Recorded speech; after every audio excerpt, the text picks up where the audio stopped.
ഒരു 40സിലുള്ള ഒരു വുമൺ ആണ്, അവർക്ക് 10,000 റുപ്പീസാണ് ഇൻവെസ്റ്റ് ചെയ്യാൻ ഉള്ളൂ. ആൻഡ് അവർക്ക് എമർജൻസി ഫണ്ട് വേണം, ഇൻഷുറൻസ് ഉണ്ട്, കുറച്ച് ഡെപ്റ്റ്സ് ഉണ്ട്, പിന്നെ റിട്ടയർമെൻറ്റ് പ്ലാനിങ് വേണം. അപ്പോൾ ഇങ്ങനത്തെ കാര്യങ്ങളൊക്കെ അവരിതെങ്ങനെ മാനേജ് ചെയ്യും? 40സിലുള്ള ഒരാളെ സംബന്ധിച്ചിടത്തോളം ഇപ്പോൾ 10,000 റുപ്പീസാണ് മാറ്റി വയ്ക്കാനുള്ളത്.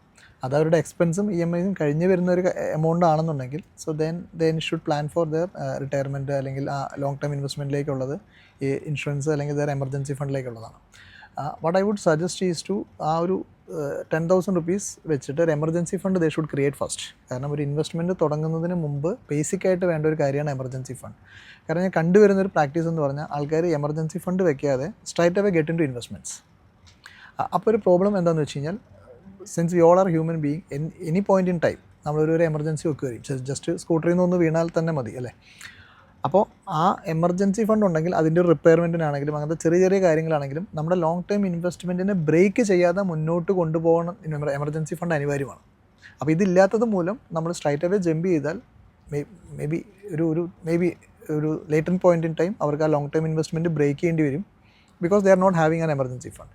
അപ്പോൾ first they should create an emergency fund, then only they should get into a long term investment. SmileFin TV.